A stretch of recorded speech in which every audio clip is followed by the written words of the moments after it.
Good morning, welcome to morning news. చూద్దాం ఈరోజు విడుదలైన 48 గంటల్లోనే ఓటీటీ నుంచి సత్లూజ్ సినిమా అవుట్ అట. సిబిఎఫ్సి వివాదం నుంచి ఓటీటీలోకి నిలిపివేత వరకు 4 ఏళ్లుగా అడ్డంకులు. పంజాబ్లో వేలాది గుర్తు తెలియని మృతదేహాల దహనాన్ని బయటపెట్టిన జస్వంత్ సింగ్ కల్రా జీవిత కథతో దిల్జిత్ దోసాంజ్ లీడ్ రోల్తో సినిమా తీసిన హనీ టెహ్రాన్ ఇన్నాళ్ళు రిలీజ్ కాకపోవడం ఇప్పుడు ఓటీటీ నుంచి తీసేయడం సంచలనం. దేశవ్యాప్తంగా తీవ్ర చర్చనీయాంశమైన సినిమా సత్లూజ్ను పరిశీలించేందుకు కమిటీ పంపిన కేంద్రం అంట. మరి అట్లా ఏమున్నాయో మరే ఏం వాస్తవాలు బయటకు వస్తున్నాయో. రైట్. తాడిచెర్ల టు బ్లాక్ సింగరేణికే ప్రధాని అనుమతితో నిర్ణయం తీసుకున్నాం. కేంద్ర మంత్రి కిషన్ రెడ్డి కొన్నేళ్లుగా ఈ మైన్ తెలంగాణ కేటాయించాలని ప్రజాప్రతినిధులు కార్మిక సంఘాల విజ్ఞప్తి. ఖర్చులు తగ్గించి ఉత్పత్తి పెంచితేనే సింగరేణికి మనగడ. కేంద్రం తరఫున అన్ని రకాల సహాయ సహకారాలు అందిస్తామని వెల్లడి. వారం కాదు 3 ఏళ్ల టైం ఇస్తాం. కాళేశ్వరాన్ని ఎందుకు అప్పచెప్పాలో కేసీఆర్ అసెంబ్లీకి వచ్చి చెప్పాలి. సీఎం రేవంత్ ఆయనే తేదీ ఫిక్స్ చేసి ఎన్ని రోజులు కావాలంటే అన్ని రోజులు సభ నడిపిస్తాం. కాళేశ్వరం ప్రాజెక్టు నిర్మాణం, ఆ ప్రాజెక్టులో లోపాలు తదితర అంశాలపై ప్రజాప్రతినిధులు మంగళవారం ప్రజాభవన్లో ఇచ్చిన పవర్ పాయింట్ ప్రజెంటేషన్ పాల్గొన్న CM Revanth Reddy, deputy CM బట్టి, మంత్రులు ఉత్తమ్, పొంగులేటి ఆయనే తేదీ ఫిక్స్ చేసి ఎన్ని రోజులు కావాలంటే అన్ని రోజులు సభ నడిపిస్తారట. 3 ఏళ్ళు, వారం రోజులు కాకపోతే 3 ఏళ్ళు ఇస్తాం, కానీ ఎందుకు ఇవ్వాలనో చెప్పాలట. 3 ఏళ్లలోనే కాళేశ్వరాన్ని కూలేశ్వరం చేసారు, రాష్ట్రాన్ని అప్పుల కుప్పగా మార్చారు. ఇది ఆర్థిక విధ్వంసం. కాళేశ్వరం వల్ల చుక్క నీళ్లు రాలే, కొత్త ఆయకట్టు తేలే. ప్రాజెక్టుకు తెచ్చిన అప్పుల్లో 33,574 కోట్లు మేము తిరిగి కట్టినాం. కేటీఆర్ మీ నాయన అవినీతికే ప్రాజెక్టు బలైపోయింది. రాష్ట్రానికి 8 లక్షల కోట్ల అప్పులు అయితే కేసీఆర్కు 1 లక్ష కోట్ల ఆస్తులు ఎట్లా వచ్చినాయని ప్రశ్న. ప్రజాభవన్లో కాళేశ్వరం ప్రాజెక్టుపై ప్రజాప్రతినిధుల పవర్ పాయింట్ ప్రజెంటేషన్. టీఆర్ఎస్ వాళ్ళు అడిగినట్టే కాళేశ్వరం ప్రాజెక్టును వాళ్ళకి అప్పగిస్తామని, ఇందుకోసం అసెంబ్లీ పెట్టమని స్పీకర్ కేసీఆర్ లేఖ రాయాలని సీఎం రేవంత్ రెడ్డి సవాల్ విసిరారు. అసెంబ్లీలో వాస్తవాలన్నీ చర్చిద్దామని, ఎందుకు అప్పచెప్పాలో చెప్తే ప్రాజెక్టును వారం రోజులు కాదు 3 ఏళ్ళు అప్పగిస్తామని స్పష్టం చేశారు. ఏజెన్సీకో ఇతర సంస్థలకో కాదు, కేసీఆర్కే అప్పగిస్తామని, హెడ్ ఆఫ్ ద కాంట్రాక్టర్గా చేస్తామని చెప్పారు. అయితే ఇక్కడ ముఖ్యమంత్రి ఏమంటుండంటే, వాళ్ళు తెచ్చిన 1 లక్ష కోట్ల దాంట్లో మేము 33,574 కోట్లు తిరిగి కట్టినాం. రాష్ట్రానికి 8 లక్షల కోట్ల అప్పులు అయితే కేసీఆర్కు 1 లక్ష కోట్ల ఆస్తులు ఎట్లా వచ్చినాయని అడుగుతుంది. అది ఎవరిని అడుగుతారు మీరు? ముఖ్యమంత్రి వాళ్ళు, ప్రభుత్వం ఎవరిది? ఎవరిని అడుగుతుర్రు? ఎవరు బయటికి తీయాలి ఆ ముచ్చట? కాళేశ్వరంలో అవినీతి జరిగింది, ఎవరు తీయాలి? కాళేశ్వరం కూలేశ్వరం లెక్క మారింది, ఎవరు కనిపెట్టాలి ఎక్కడ లోపాలు జరిగినాయి అనేది? మీరు ప్రభుత్వంలో ఉన్నారు, మీరు ముఖ్యమంత్రి. కాంగ్రెస్ పార్టీ ప్రభుత్వాన్ని పాలిస్తుంది, ఈ రాష్ట్రంలో ప్రభుత్వాన్ని ఏర్పాటు చేసింది కాంగ్రెస్ పార్టీ, పరిపాలిస్తుంది. మరి ఈ ప్రశ్నలు ఎవరిని అడగాలి? ఎవరు చెప్పాలి వీటికి సమాధానం? ఎవరు కనిపెట్టాలి దీంట్లో లోపాలు? మీరు చేయాల్సిన పని మీరు చేయకుండా అనవసరమైన బురదంతా ప్రజల మీద రుద్దుకుంటా కాలయాపన చేస్తున్నది ప్రతిపక్షమా ప్రభుత్వమా? వాళ్ళు 1 లక్ష కోట్లు సంపాదించిందని నువ్వే అంటుంటివి, దీనికి ఇది కూలేశ్వరంగా మారిందని నువ్వే అంటుంటివి. మరి దాన్ని వెలికి తీయాల్సిన పని ఎవరిది? ఆయన వచ్చి చెప్తాడా, నేను గింత కమిషన్ కొట్టినా, గల్లకంత కమిషన్ కొట్టినా, నన్ను అరెస్ట్ చేయ అంటాడా? అరే బయటికి తీయాల్సిన మీరేమో చీకటి ఒప్పందాలు చేసుకుంటున్నట్టు కనబడుతున్నారు. వాళ్ళని అరెస్ట్ చేయాల్సిన పని పక్కకు పెట్టిరు, వాళ్ళ అవినీతి బయటికి తీయాల్సిన పని పక్కకు పెట్టిరు. ఉద్దర ముచ్చట్లు, ఉద్దర సవాళ్ళు, ఉత్తుత్తి గాలిన సవాళ్ళు ఇసురుకుంటారు ఒకరికొకరు. మళ్ళా అడగడం కూడా కేసీఆర్ రావాలా అసెంబ్లీ? ఎందుకు రావాలని అడగడం ఏందా? చట్టాలు దేవాలా కఠినంగా వచ్చేటట్టు. 2.5 ఏళ్ల నుంచి అసెంబ్లీలో అడుగు పెట్టకుండా ఫుల్ జీతం తీసుకుంటున్నందుకు ఎట్లా తీసుకుంటావు? అసలు ఏం పని చేస్తున్నావు? ఆయన రిపోర్ట్ ఏంది? ఒక గ్రామ పంచాయతీ కార్యదర్శే పొద్దునట్టు ఆయనకు ఇచ్చే నువ్వు జీతానికి నీ షాయి ఖర్చుల మందం లేదా ఆయన జీతం? మీ రాజకీయ నాయకుల షాయి ఖర్చుల మందం లేని కార్యదర్శే ఉదయం పోయి ఫోటో పెట్టాలి, సాయంత్రం ఫోటో పెట్టాలి. గ్రూప్ 4 కేటగిరీలో పనిచేసే లీస్ట్ పొజిషన్లో ఉండే ప్రభుత్వ ఉద్యోగి కూడా ఆయన ఫేస్ రికగ్నిషన్ యాప్ ద్వారా ఆయన కరెక్ట్ టైంకి వచ్చిన రాలేదు పెట్టాలి. లక్షల రూపాయలు అలవెన్సులు, ఛాయలకే కోట్ల రూపాయలు ఖర్చు పెట్టుకునే మీరేమో ఇంట్లో పైన ఫామ్ హౌస్లో పైన జీతం ఫుల్గా తీసుకుంటారు. కొంచెమన్నా సిగ్గు అనిపించాలి కదా. అరే వాళ్ళ స్థాయి ఏంది, వాళ్ళ జీతం ఎంత, వాళ్ళకే ఫేస్ రికగ్నిషన్ యాప్లు ఉన్నాయి, ఆఫీస్కి పోవాలి, ఇవన్నీ చేయాలి. మరి మనం లక్షల రూపాయలు పందికొక్కులు లెక్క తింటున్నాం ప్రజల సొమ్ము అడ్డమైన అలవెన్స్ల పేర్లతోటి. మరి మనకు ఉండాలి కదా అకౌంటబిలిటీ అన్న ఆలోచన మీ రాజకీయ నాయకులకు ఉండక్కర్లే. అదే ప్రభుత్వ ఉద్యోగి నేను ఇంటికాంచెలు కూడా డ్యూటీ చేస్తా, అక్కడికి పోవాల్సిన అవసరం ఉంది అంటే మీకు జీతం ఇస్తారా? మీరేమో లక్షల రూపాయలు గలీజ్గా తింటారు ప్రజల సొమ్ము, ఇజ్జత్ లేకుండా తింటారు. మీరు డ్యూటీలకు పోకుండా మీ అసెంబ్లీ కాన్స్టిట్యున్సీలో ఏం జరుగుతుంది ఏం జరగట్లేదని పూర్తి స్థాయి లేకుండా ఇంట్లో పండుకొని ఫామ్ హౌస్లో పండుకొని ఇజ్జత్ తక్కువ బతికినట్టు మీరు జీతాలు తింటారు. ప్రభుత్వ ఉద్యోగులు మాత్రం పోయి ఫేస్ రికగ్నేషన్ అప్పుడు థంబ్ ప్రింట్లు టైం టు టైం వాళ్ళ అటెండెన్స్ ఉండాలి, లేకపోతే వాళ్ళకి శాలరీ కట్టు. మీకు మాత్రం ఎలాంటి శాలరీ కట్టు ఉండవు. నువ్వు ఫామ్ హౌస్లో పండుకున్నా విదేశాలకు తిరిగి వచ్చినా నీకు ఫుల్ శాలరీ పడాలి. రాజకీయ నాయకులకు ఈ చట్టాలు మారాలి. చట్టాలు మారాలంటే ఓట్లకు నోట్లు పంచేటోళ్ళు కాకుండా అంతో ఇంతో రాజనీతి శాస్త్రంలో అనుభవం ఉన్నోళ్ళు, అసలు పరిపాలన మీద అనుభవం ఉన్నోళ్ళు, పరిపాలన ఏ విధంగా చేస్తే అభివృద్ధి జరుగుతుందో తెలిసిన వాళ్ళు వీళ్ళకు ఎంట్రన్స్ టెస్టో ఇంటర్వ్యూనో పెట్టాలి పోటీ చేసేటప్పుడు. అప్పుడు ఒరిజినల్ క్యాండిడేట్స్ నిలబడతారు, గెలుస్తారు. అంతో ఇంతో చట్టబద్ధంగా పరిపాలన అనేది జరుగుతుంది. ఈ ఓట్లకు నోట్లు పంచే బ్యాచ్ అంతా గెలవడంతో ఏమైపోతుంది, గిట్లు ఉంటుంది రాజ్యాంగం, గిట్లు ఉంటుంది రాజ్యం. ఈ ఉద్యోగులు ఎంత పర్ఫెక్ట్గా ఉంటే ఉంది, వాళ్ళకు ఆదేశాలు ఇచ్చే నాయకులకు డంచిక్కాళ్ళు అయితే వాళ్ళకు ముక్కు ముఖం తెలియదు, పరిపాలన తెలియదు, ఏం తెలియదు. ఇంట్లో పండుకోవడం, ఫామ్ హౌస్లో పండడం, లక్షల రూపాయలు జీతాలు తినడం, గిట్లుంది వ్యవస్థ. ఇప్పుడు వారం రోజులు కాకపోతే 3 ఏళ్ళు ఇస్తా, ఇవన్నీ ఉత్తర ముచ్చట్లు, పనికి రాని ముచ్చట, పొద్దుపోని ముచ్చట. దీనివల్ల ₹1 కూడా ఉపయోగం లేదు ప్రజలకు. ఆయనకు సవాలు, ఈయనకు సవాలు ఇసరడం వల్ల పైసా గొరగాని ముచ్చట. అది ఏం కాదు. ఆయన లేఖ రాయడు, ఈయన సవాలు విసిరితే ఆయన సవాలు తీసుకోడు, ఆయన సవాలు విసిరితే ఈయన సవాలు తీసుకోడు. ఈ ఉత్తర ముచ్చట్లు ప్రజలు చదువుకోవడానికి పేపర్లో తప్ప దేనికి పనికిరాని సోది ఇది. అధికారం ఈయన చేతులు ఉంటేనేమో తీసుకుపోయి సిబిఐకి అప్పచెప్తాడు, దర్యాప్తు చేయరని, నేను చేయలేనని, నేను చీకటి ఒప్పందం చేసుకున్నాను వాళ్ళకి అప్పచెప్తాడు, వాళ్ళ మీద పడి ఏడుస్తాడు. వాళ్ళకి అప్పచెప్పని ఏమో అప్పచెప్పురని వాళ్ళు మోసుకుంటారు, అప్పచెప్పినాక వాళ్ళు సైలెంట్ అవుతారు. ఇదంతా ఎవరిని మోసం చేయడానికి, ప్రజలను మభ్య పెడతానికి ఇదంతా కాలయాపన. పొరుగు రాష్ట్రాలకు మన బాలామృతం ప్లాంట్ సామర్థ్యాన్ని పెంచిన సీఎం రేవంత్ రెడ్డి. మహిళల ఆర్థిక సాధికారత, చిన్నారులకు సంపూర్ణ పోషకాహారం అందించడం ప్రభుత్వ ప్రాధాన్యత. ఫ్రీ బస్తో మహిళలకు ప్రతి నెల 10,000 ఆదా.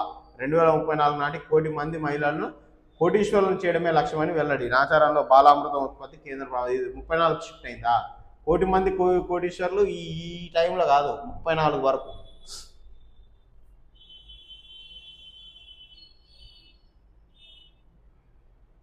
ఆదర్శ నేత అస్తమయం. అనారోగ్యంతో భువనగిరి మాజీ ఎమ్మెల్యే నరసింహారెడ్డి కన్నుమూత. 300 ఎకరాల భూమి పేదలకు పంచిన నేత. తొలిదశ తెలంగాణ ఉద్యమంలో కీలక పాత్ర. గోదావరి మూసి లింక్ కోసం పోరాటం. బీబీనగర్ నిమ్స్ కోసం నిరాహార దీక్ష. సొంతేళ్లు లేదు, స్కూటర్ పైన ప్రయాణం. బ్రాహ్మణపల్లిలో నేడు అంత్యక్రియలు. సంతాపం ప్రకటించిన సీఎం రేవంత్. ఇలాంటి నాయకులు కావాలి. మీరున్నారు లక్షల కోట్లు సంపాదించుకోవడానికి తప్ప. వలస కార్మికుల పిల్లల వద్దకే అంగన్వాడీ వాహనం. మొబైల్ అంగన్వాడీ వాహనాన్ని మంగళవారం హైదరాబాద్ మంత్రులు వివేక్ సీతక్క ప్రారంభించారు. Germany education very special. చదువు తక్కువ, ప్రాజెక్ట్ వర్క్ ఎక్కువ. ప్రాజెక్టు పూర్తి చేస్తేనే పట్టా. రీసెర్చ్ ఇన్నోవేషన్కే మొదటి ప్రాధాన్యత. పరిశ్రమల సిలబస్ డిజైనర్లు. కాలేజీల్లోనే ల్యాబ్ సెటప్. పిహెచ్డి స్టూడెంట్ల టీచర్లు. డిగ్రీ అంటే ఒకే సబ్జెక్టు. రాష్ట్ర ప్రతినిధి బృందం అధ్యయనంలో ఆసక్తికర విషయాలు. విజయవంతంగా మూసిన 35 మంది సభ్యుల జర్మనీ పర్యటన. ఇక చూడురిగా 35 మంది జర్మనీ పర్యటన చేసి అక్కడ ఎడ్యుకేషన్ సిస్టమ్ గురించి స్టడీ చేసి రిపోర్ట్స్ పట్టుకొని వచ్చారు ఇక తెలంగాణకు. ఇక దివ్యంగా వెలిగిపోతుంది దూరాదు. ఆ కొనూరు మురళీసార్ను 2 ఏళ్ళు వేసిరు, దాని మీద బీభత్సంగా రిపోర్ట్ తీసుకొచ్చారు. ఏం చేసిర్రు, మాకు ఇదంతా చేస్తే మళ్ళీ ప్రజలు మన మాట ఎందుకు వింటారని పక్కా పెట్టారు. ఇక జర్మనీ మోడల్ అమలు చేస్తారు. ఇక అయిపోయింది, ఇక ఇండియా అయిపోయింది, తెలంగాణ అయిపోయింది, జర్మనీ మోడలా. హుస్సేన్ సాగర్ FTLలో 17 అంతస్తుల టవర్లు. బీఆర్ఎస్ హయాంలో ప్రదీప్ కన్స్ట్రక్షన్కు అడ్డదారిన అనుమతులు. అప్పటి కలెక్టర్ ఇరిగేషన్ శాఖ నుంచి ఎన్ఓసి తీసుకోకుండానే నిర్మాణాలు. హైడ్రా సాగునీటి శాఖ అధికారులు జాయింట్ సర్వేతో వెలుగులోకి. జన్వాడ ఫామ్ హౌస్ ఇష్యూలో క్విట్ ప్రోకోలో భాగమా అనే చర్చ. షోకాజ్ నోటీసులు జారీ చేసిన GHMC. బయటికి తీయరు మరి. ఇలాంటి ప్రైవేట్ వ్యక్తులకు సంబంధించిన తన బయటికి తీయరాదు. కనీసం ప్రతిపక్షాన్ని అంటే కాంగ్రెస్ ప్రభుత్వం ఎట్లాగో టచ్ చేయలేకపోతుంది, గర్జన వణుకుతుంది బీఆర్ఎస్ అంటేనే. కనీసం ఇట్లా ప్రైవేట్ వ్యక్తులు కట్టిన వాటిని ఏమన్నా అవినీతుంటే బయటికి తీరు. అక్కడ వానలు, ఇక్కడ గాలులు. భారీ వర్షాలు, వరదలతో మహారాష్ట్ర సహా వివిధ రాష్ట్రాల అతకలాకుతలం. ఇక్కడ వానలు లేక అల్లాడుతున్న రైతులు. గంటకు 60 కిలోమీటర్ల వేగంతో వీస్తున్న గాలులు. రేపటి నుంచి స్వల్పంగా పెరగనున్న ఉష్ణోగ్రతలు. వారం పాటు భారీ వర్షాలు కష్టమైనట్టు అధికారులు. ఈ నెలంతా ఇదే డ్రై వెదర్ ఉండే అవకాశాలు. అసలు ఏం పడ్డాయని ఇప్పటి వరకు వానలు. అటు సైడ్ ఏమో కొట్టకపోతున్నాయి, ఇటు సైడ్ ఏమో ఎండిపోతుంది.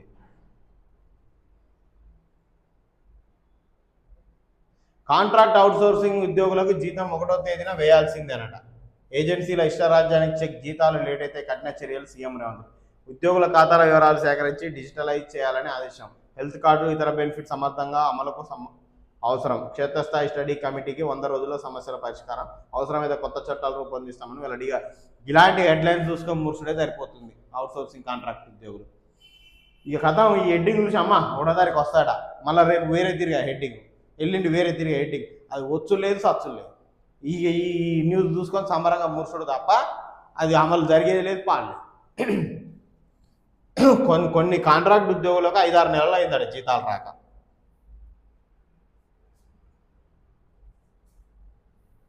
రాష్ట్ర ప్రయోజనాల కోసమే ఉమ్మడి మెట్రో. నేరుగా అప్పు తీసుకుంటే 10-12% వడ్డీ, కేంద్రాన్ని కలుపుకుంటే 2-4% లోపే. మీడియాతో చిట్చాట్లో కేంద్ర మంత్రి కిషన్ రెడ్డి. 11 ఏళ్ల తర్వాత సింగరేణికి కొత్త గని. ఫలించిన రాష్ట్ర ప్రభుత్వం, ప్రజాప్రతినిధుల, కార్మిక సంఘాల కృషి. బొగ్గు బ్లాక్ల విషయంలో గత బీఆర్ఎస్ సర్కార్ డబుల్ గేమ్. కాంగ్రెస్ వచ్చాకే కదలిక. తాడిచర్ల 2 బ్లాక్లో 182 మిలియన్ టన్నుల బొగ్గు నిక్షేపాలున్నాయట.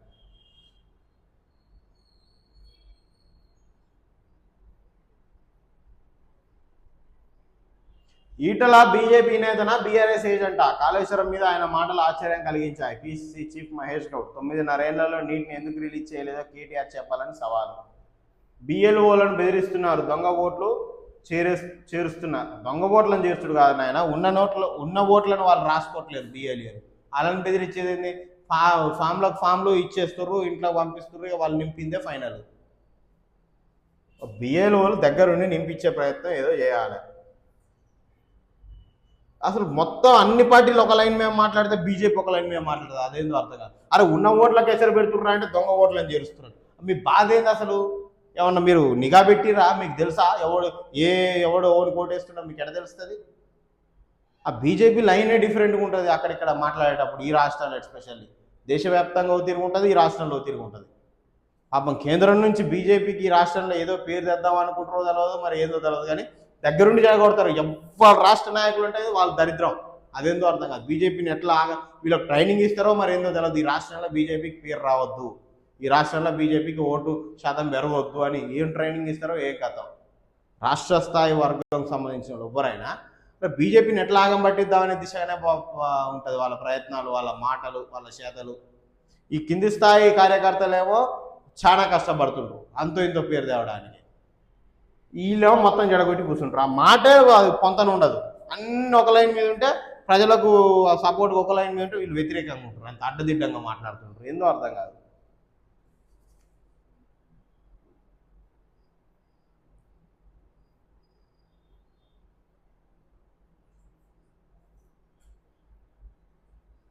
దేశం గర్వించేలా రోడ్లు నిర్మిస్తాం. ఆర్ఎండ్బి శాఖ మంత్రి కోమటిరెడ్డి వెంకటరెడ్డి. ఇబ్రాహీంపట్నంలో 338 కోట్లతో రోడ్ల నిర్మాణానికి శంకుస్థాపన. చెంచల్గూడ జైలుకు డీఎస్పీ భీమ్రెడ్డి. 14 రోజుల పాటు జ్యుడిషియల్ రిమాండ్ విధించిన కోర్టు. అధికార దుర్వినియోగం, అక్రమాస్తులపై సర్కారుకు ఏసీబీ నివేదిక. ఎస్ఐ స్థాయి నుంచి డీఎస్పీ దాకా లెక్కలేనని అవినీతి ఆరోపణలు. నేడో రేపో విధుల నుంచి సస్పెన్షన్ వేటు. సస్పెన్షన్ కాదు, రిమూవ్ చేయాలి. మియాపూర్లో చంపేసి మహారాష్ట్ర బార్డర్లో కాల్ చేసింది చూడే కథ. ప్రియుడితో కలిసి భర్తను హత్య చేసిన భార్య. భర్త కనిపించడం లేదని ఫిర్యాదు. దర్యాప్తులో నిగ్గు తెచ్చిన పోలీసులు. ఈమె చంపింది, మళ్ళీ ఈమె కనిపించట్లేదని ఫిర్యాదు చేసింది. ఏమనాలి? ప్రియుడి మోతులో పడి ఓ మహిళ కట్టుకున్న భర్తను కడతీర్చింది. అన్నంలో నిద్ర మాత్రలు కలిపి తినిపించి భర్త నిద్రలోకి జారుకున్నాక ప్రియుడితో కలిసి గొంతు పిసికి చంపేసింది. ఆ తర్వాత భర్త మృతదేహాన్ని ప్రియుడు అతని స్నేహితులతో కలిసి మియాపూర్ నుంచి మహారాష్ట్రకు తీసుకెళ్లి కాల్ చేసి వచ్చింది. ఆపై తన భర్త కనిపించడం లేదంటూ మియాపూర్ పోలీసులకు ఫిర్యాదు చేసింది. సుమారు 7 నెలల పాటు దర్యాప్తు జరిపిన పోలీసులు చివరికి భార్య ఈ హత్య చేసినట్టు తేల్చారు. 3 నిందితులను పోలీసులు తీసుకొని విచారిస్తున్నారని ఈ కేసు వివరాలను బుధవారం మీడియాకు వెల్లడించినట్టు సమాచారం. అసలు ఏమన్నా అందవేడ్చిందా? ఇప్పుడు నీకు ఓడో లవర్ ఉన్నాడు, భర్త వద్దనుకుంటున్నావు, నువ్వు ఏం చేయాలి? వాంతో పోయి బతికానన్నా అన్యాయంగా ఆనిదాంపుడు ఎందుకు? నిన్ననేమో ఒక ఆమెమో టాయిలెట్ క్లీనర్ నరాల్లోకి ఎక్కిస్తుంది ఆర్పీకు, అట్లా చంపేస్తుంది ప్రియుడితో కలిసి. ఈమెమో ఇంటికాడ మత్తు మాత్రలు ఇచ్చి గుర్ర తినిపించి చంపేసి మహారాష్ట్ర బార్డర్కి తీసుకెళ్ళి కాలుస్తుందట. మళ్ళీ ఈమె పోయి భర్త కనబడలేడని కంప్లైంట్ ఇస్తుంది. 7 నెలల విచారణ తర్వాత బయటపడ్డది. నేను ఇంత దుర్మార్గంగా తయారవుతురేది మహిళలు అర్థం కావట్లే. అరే మీకు ఇష్టం లేకపోతే వదిలేయరాన్ని. సుప్రీంకోర్టు తీర్పులు కూడా ఉన్నాయి కదా మీకు అనుకూలంగా. ఎందుకు ఇంత క్రూరంగా తయారవుతారు మీరు? అది దొరికితివి ఇప్పుడు నువ్వు జీవితాంతం జైలు ఉండడుగా, నువ్వు నీ ప్రియుడు అందరు కలిసి జైల్లో ఉండాల్సిందే. ఏమందం ఇచ్చింది దానివల్ల? ఎవరిని బతుకు బాగుపడది? అన్యాయంగా అపశుబంధాల నుండి చంపి తిరిగి ఇంత దుర్మార్గంగా తయారైతే ఎట్లా? వీళ్ళని కూడా కఠినంగా శిక్షించాలి. జైలు వేసి జీవిత ఖైదీ లెక్క మంచిగా మేపి గుసబెట్టుడు కాదు.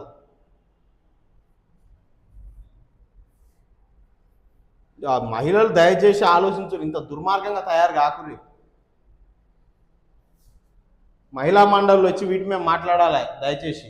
స్త్రీ జాతి మహిళా మండలు ఉన్నారు కదా, వాళ్ళు వచ్చి మాట్లాడాలి. మహిళలు ఏంది ఈ దారుణాలని. ఇంత ఘోరమా? రోజుకొక న్యూస్ వస్తుంది. ఇంత క్రూరంగా పురుషులు కూడా ఆలోచించలేదట్టుంది. ఇంత ఒక ఆమెమో కొండ మీకు తీసుకెళ్ళి ఇట్లా దోస్తుంది ఏం దలున్నట్టు, ఇంకొక ఆమెమో డ్రమ్ములు వేస్తుంది, ఇంకొక ఆమెమో మందు బిర్ర దాపించి చంపేస్తుంది. ఇంత దుర్మార్గంగా ఆలోచిస్తుర్రు, ఇంత క్రిటికల్గా మీరు ఏం పగబెట్టుకుర్రు? నచ్చకపోతే పోతేమే నచ్చినంతో ఏంది గోలా? వదిలేస్తే వాడిని జాగ్రత్త బతాడు కదా చంపకుండా. యువత పెళ్లి చేసుకోవాలంటే భయపడే స్థాయికి తీసుకొస్తారు ఈ మహిళలు. అందరు కాదు, ఇలాంటి కొందరే. మళ్ళీ తగిలికి అందరు నాన్నమని స్త్రీ జాతి మహిళా మహిళలంతా మనమే పడతారు. దయచేసి మనం వ్యతిరేకించేది ఇలాంటి మహిళలను మాత్రం. ఎవరైతే భర్తను చంపేస్తారో వాళ్ళనే వ్యతిరేకిస్తున్నాం, మొత్తం స్త్రీ జాతిని కాదు. వీళ్ళ వల్ల స్త్రీ జాతికి మచ్చ అనవసరంగా. రైట్.